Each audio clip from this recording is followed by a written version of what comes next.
Okay, so welcome back, and we have been discussing about the data, and we will continue this discussion in this module as well. So I gave you an example of the two data sets towards the end of the last module, and we will continue to work with those two data sets in this module, and I'll kind of walk through an example of how the statistics plays an important role. We also talked about the TCLP stuff, which we'll kind of go back here and talk a little bit about that as well. So in this module, we will start with the statistical analysis for environmental data, and then with the time permits, we'll try to go a little bit on how collecting all this data, how we start looking at LCA exercise. So we'll start getting into the life cycle analysis.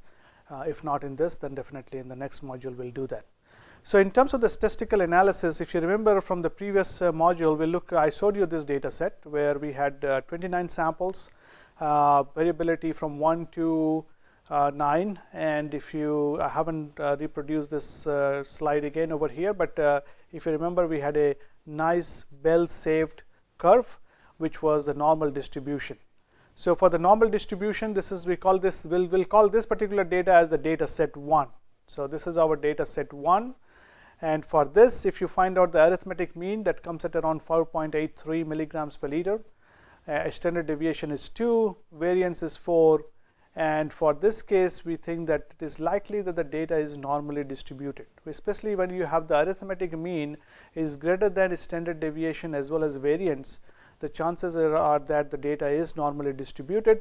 Then we plotted this on a histogram, which you saw in the previous, towards the end of the previous module, and you saw that it has a typical bell-shaped normal distribution curve. For the second data set, let's look at the second data set, which we had in the previous slide towards the end of the previous module as well. This is again for some TCLP results, where we have 31 samples, greater variability. The data varies from 1 to 16. 20, 1 to 20, so a lot of variability, and this was a log normal. This kind of showed that possibly it is a log normal distribution. We don't know for that for sure yet, but it is not a normal distribution that we saw anyway. We saw a long tail in this particular histogram that if you remember from the last module. If you don't remember, you can look at the PDF slides as well, like few slides back, it is there. So for 31 data sets, this was the distribution. And this is again, both of them are coming from TCLP results, and let's assume that these are the TCLP results for lead coming from electronic waste. Why lead? I will just explain that to you. Lead, the TCLP's limit is 5 milligrams per liter. Now again, what is TCLP? What we talked about TCLP in the previous module, it's a toxicity characteristic leaching procedure. It's a test which is done to find out whether a waste is a hazardous waste or not, whether a particular solid waste can be put in a MSW landfill or not. So TCLP test is done simulating acidic conditions in a MSW landfill, where we are trying to simulate acetic acid and sodium hydroxide. So we have the acetic acid, which is why acetic acid? Because if you remember what is there in the municipal solid waste has a lot of organic matter, a lot of food waste, and the food waste, when it degrades, it forms acetic acid. Those high molecular organic acids gets broken down to smaller molecular organic acids, and finally they are to acetic acid, and from the acetic acid they will get further to methane gas. So that's why the acetic acid is used, and sodium hydroxide to make it a more buffered solution, pH of 4.93, and that's the pH we use for the TCLP test. So if you have electronic waste, you run TCLP and you try to find out if it fails for lead, if it comes out to be more than 5 milligrams per liter for lead, that means we cannot put this waste in a municipal solid waste landfill, because if we put it in the municipal solid waste landfill, in the case if there is a liner failure, the leachate coming down and hitting the groundwater will exceed the lead concentration, that is the required concentration, that is the lead limit for groundwater, which is same as drinking water.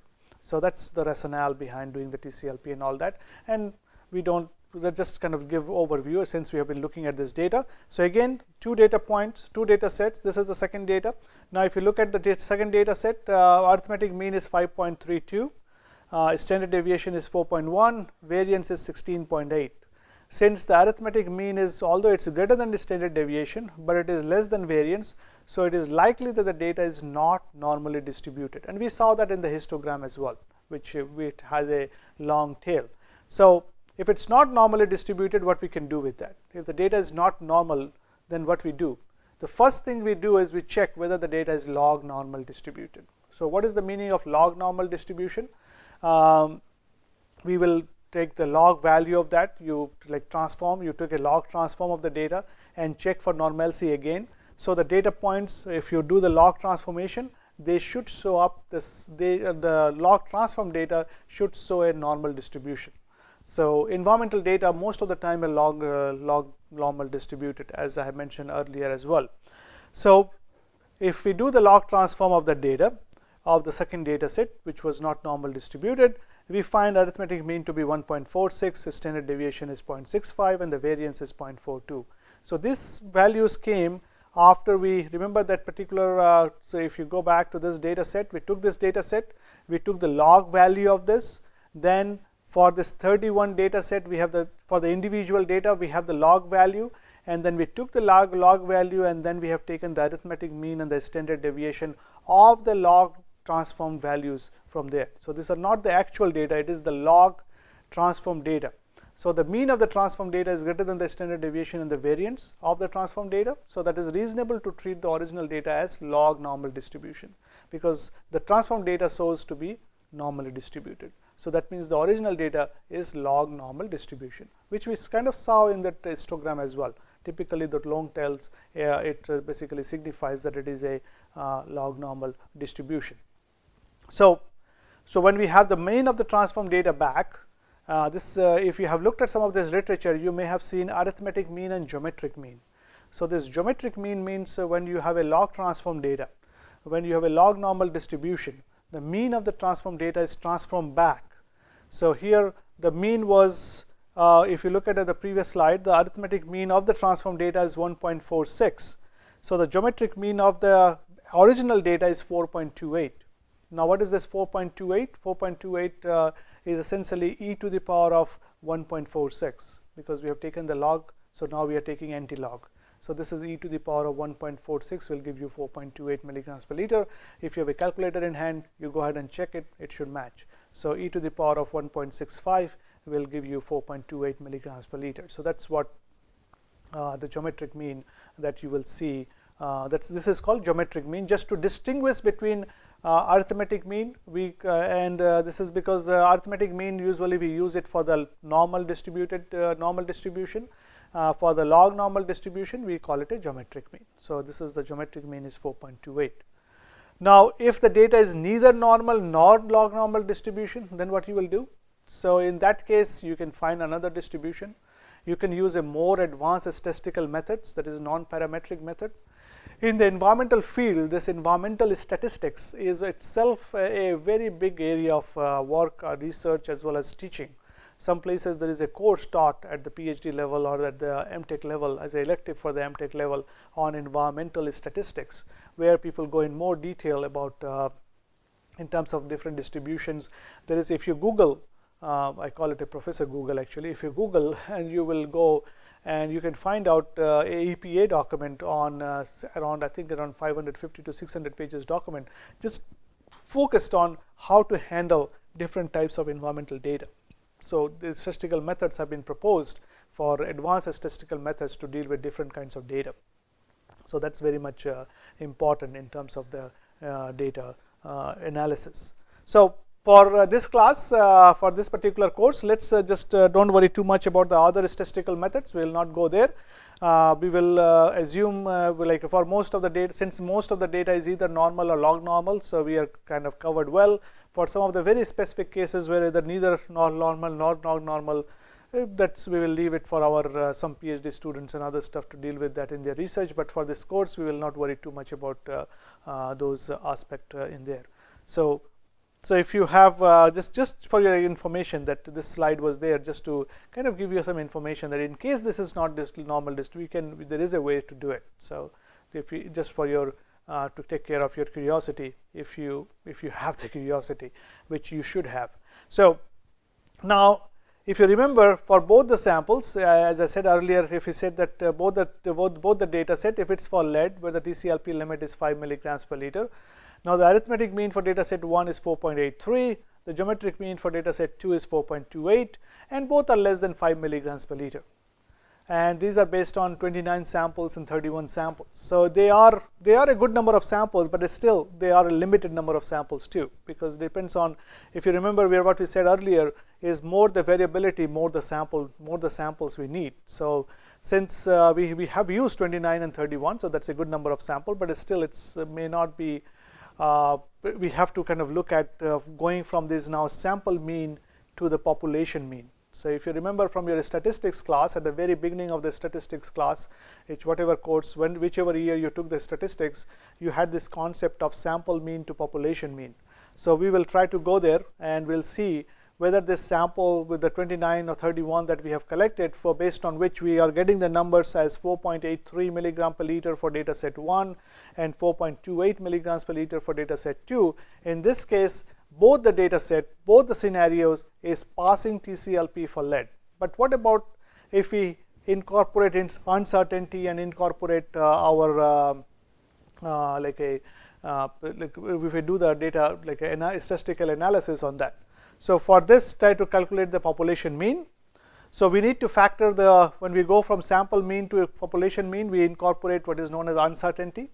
And we calculate upper confidence limit and the lower confidence limit. Now what are these upper confidence, lower confidence? If it might be reminding you your statistics class whenever you took that, I'm pretty sure you must have covered these concepts.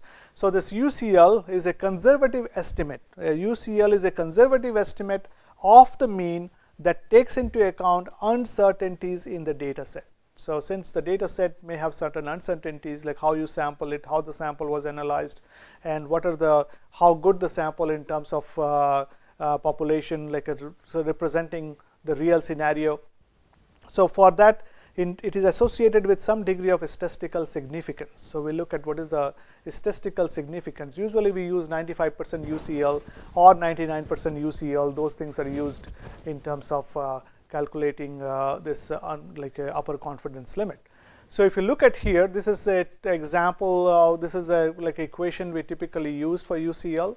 So UCL 1 minus alpha, which is your like I say 95%, so alpha will be 0.05, and it is defined as mean plus the t value from the student t test. Remember the student t test we have in every statistics book. Towards the end of the book you can find the t table, where you have alpha is the degree, alpha is your significance, n minus 1 is the degree of freedom, where the n is number of sample, and then standard deviation divided by the square root of the number of sample. So now if we have to calculate for the data set 1, if we are calculating what is 95%, that UCL 95%, UCL 95% means 1 minus this 0.05. So which is the that's 1 minus, that will give us 95%, because 1 minus 0.05 is 0.95. So for 95%, if you remember the equation, mean was 4.83, and t statistic came out to be at 0.05 level, which is at 28 degrees of freedom. It came out to be 1.701.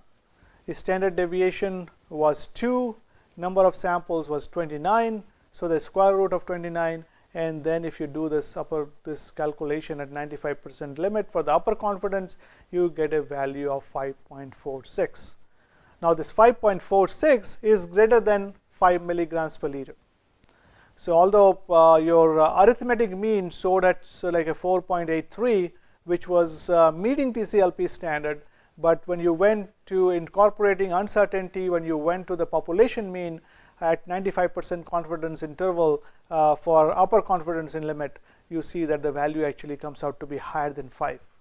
So now let's look at the second one. So if and then we will discuss what does that mean in terms of values like a failing TCLP now when we go to the population mean, how to handle that. So let's look at the second set.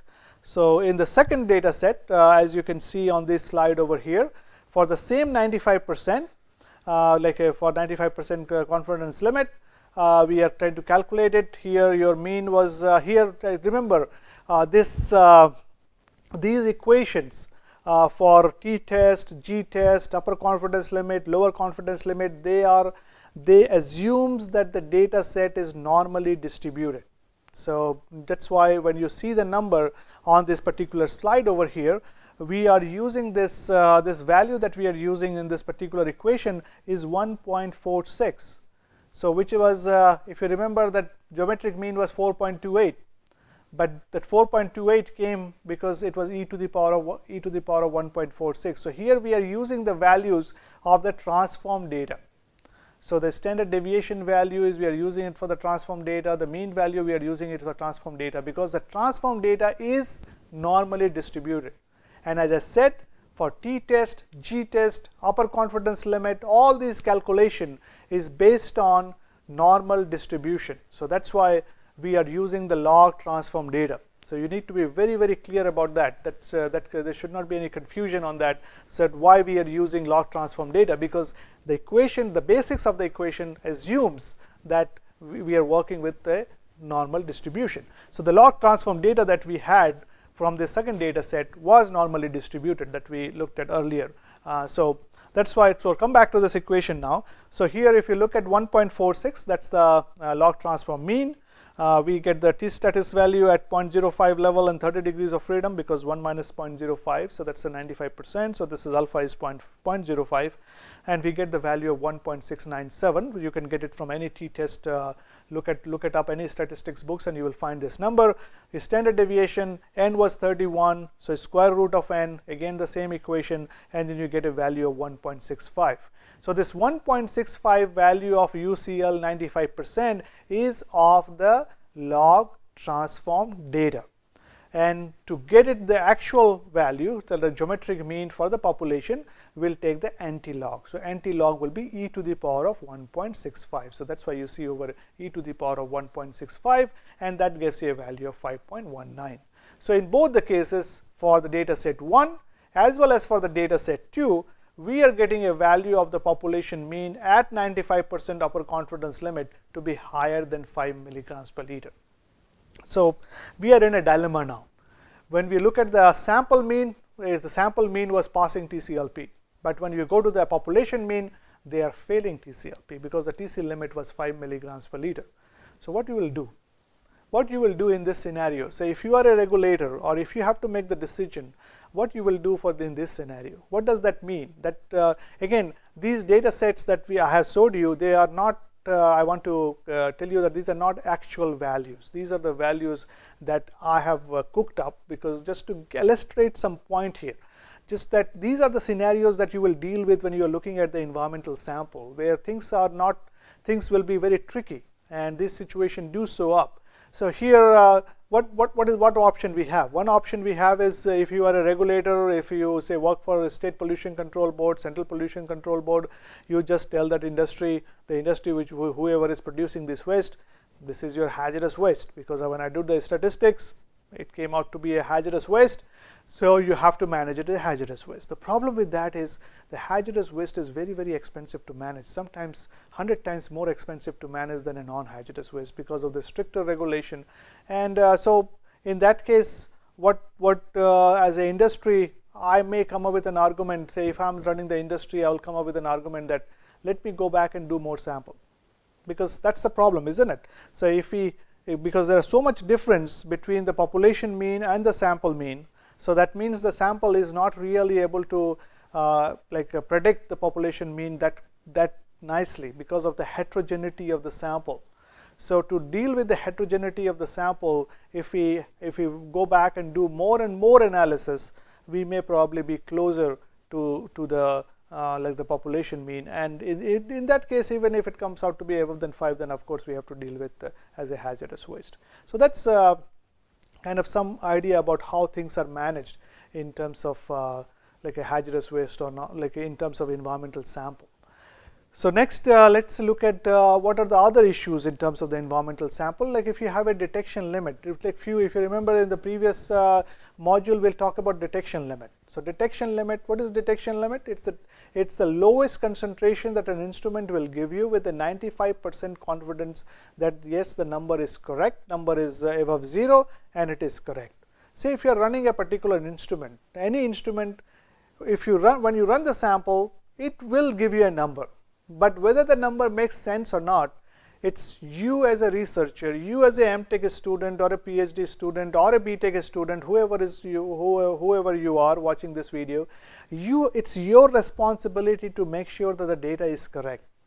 Don't come and tell your supervisor or your professor that this is what I got from the computer. See, the computer is not getting a master's degree. Computer is not getting a PhD degree or a BTech degree. It's you who are getting the degree.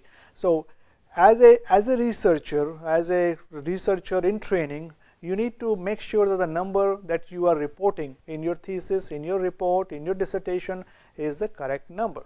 Because many times when you run some samples, you may even see negative concentration. Negative concentration doesn't mean anything, isn't it? So you have to make sure you know what is the detection limit of the instrument that you are using, and then if you go very closer to the detection limit, you need to make sure the data is correct. And then if you have something which is below the detection limit, we already talked about how we calculate detection limit, and which in the last module. But when you have the data which is below the detection limit, and they do come out, in many cases the sample results will be below the analytical instrument's detection limit. So you get a value between 0 and the detection limit. Say in the previous, if you remember from the previous module, the detection limit for that analyte was 0.65 milligrams per liter. Now if you have a value between 0 and 0.65, so can we trust that number? I don't think so, because the detection limit is 0.65. Anything below 0.65, we cannot trust that number. So what does that mean? It means it's below detect. It doesn't mean the value is 0. So if you have BDL in your sample set, you must handle them appropriately with the statistics. So if you just put a value that it's a BDL, many times you hear, if you look at an environmental report, environmental analysis report, people just report as BDL. But BDL doesn't mean anything. BDL, unless you provide the detection limit information, means nothing. So you said it's below detection limit, okay? So but what is the detection limit? You have to tell me what is the detection limit, then only I will say it's below this number. So for example, in the example that we did for the meta detection limit, we found 0.65 milligrams per liter. So if the correct way of writing those is less than 0.65 milligrams per liter. We don't know the value. It is less than 0.65 milligrams per liter, and it could be anything between 0 and 0.65 milligrams per liter, but we cannot say for sure. But if you use these kind of like less than 0.65 milligrams per liter, you cannot use that information in your statistics. You don't because it's, if you put a text value in your Excel table, the text value will not be taken as a number. So or if you have a less than BDL or BDL and you provide BDL information separately, then again you are not using these data as in statistics in your statistical analysis. So BDL values also mean something, isn't it? So it means that there are a certain number of samples which is actually below, say in this case 0.65 milligrams per liter. But how to incorporate these samples, these sample results in a statistical analysis? Because for a statistical analysis you need to have numbers. Numbers are important there. So you need to use numbers to do that. In that case, what you do, there are different options, which is options for handling the samples below the detection limit. Some studies suggest that you assume it to be 0. Now what is the problem of assuming it to be 0? The problem of assuming it to be 0 is that you are being too, I would say, conservative, or you are because if something is below detection, say in that case the value, if the detection limit is 0.65 as we saw in the previous example, if something is below 0.65 milligrams per liter and we assume it, all of the values, say there were out of 50 data points, I have maybe 5 or 6 data points which came out to be below detection, and if I take all of these to be 0, that means actually we are being not true to the data, because not all of them will be 0, because we don't know the number, but they may not be 0. There might be some concentration present there, but which is, since we cannot measure it with 95% confidence limit, we are not reporting those numbers, but it's still there could be some concentration. So other option is assume it to be same as the detection limit, which is again you are being assume it to be 0 is you are being too liberal, because you are making your case you are showing it look better in terms of the environmental performance. And for assuming to be the detection limit, you are becoming too conservative, because you are assuming that everything is 0.65 milligrams per liter, which is not true, because they will not be 0.65 milligrams per liter. It will be somewhere between 0 and 0.65 milligrams per liter. One option is you assume it to be half of the detection limit, which is the most common approach that you see in many of the research articles or research reports that you will see. People will assume it to be half of the detection limit, and to some extent I agree with that aspect too. Like you can like I'll put forward the argument why I agree, because at least what you are doing, say again, if we are working with a analyte which has a detection limit of 0.65 milligrams per liter, as we saw earlier in one example. So if you are taking it a half, which would be 0.32 or 0.33 milligrams per liter, say you had 6 or 7 data points below detection, what you are saying that yes, some of them could be higher than half detection, some of them could be lower than half, but you are taking it kind of in the middle. So this is your 0 number, then this is your detection limit number. So in between you are taking a line in the middle. So that I'm just assuming it in the middle. Some will be above, some will be lower. So I will kind of offsuit, like I will take care of the impact of higher numbers as well as the lower numbers by taking it a middle ground. So that kind of makes sense, and where you can use this. And because again, why we need all this? Because if you just put the BDL values, those cells will be ignored when you do the statistical analysis. The statistics requires numbers. They don't work with text values, so they need the numeric values. So for that, if you put half of the detection limit, at least it will take that information and give you the values in terms of the t-test, g-test, chi-square test, and ANOVA, and whatever you do in terms of the statistical analysis. Then there are other more rigorous statistical approaches which you can also take for handling sample below the detection limit. So that is also done. But in terms of in terms of like for our scenario here, again, as I said earlier, this statistical methods for environmental engineers or environmental statistics, it itself is a course which goes in great detail about all these aspects. The goal of introducing you a set of maybe 10-20 slides over here on statistics is just to kind of get you thinking about the statistical aspect that is involved. Most of the students, I assume, that you had a statistics class, which should be true. Whenever I teach in a classroom environment, I find most of the students, especially at the final year BTech level or the MTech and PhD level, they had taken some sort of a statistics course.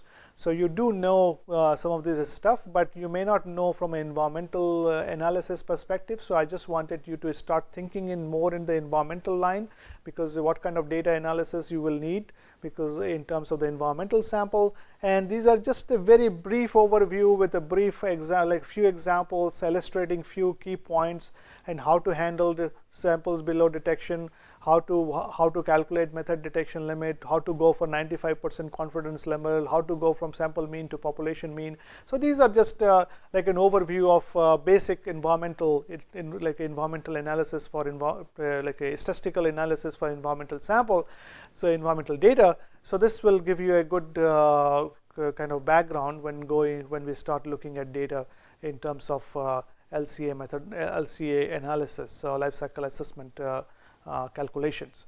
So with that, we will kind of wrap up this particular module, and from next module we'll start looking at LCA methodology, how we do LCA, and how kind of some of the overview of doing LCA. So hope you have been enjoying the course so far, and with this we have kind of covered the more requisite background that you need to go into understanding of LCA, so that from next module you will see some LCA examples. Okay, so thank you, and keep watching.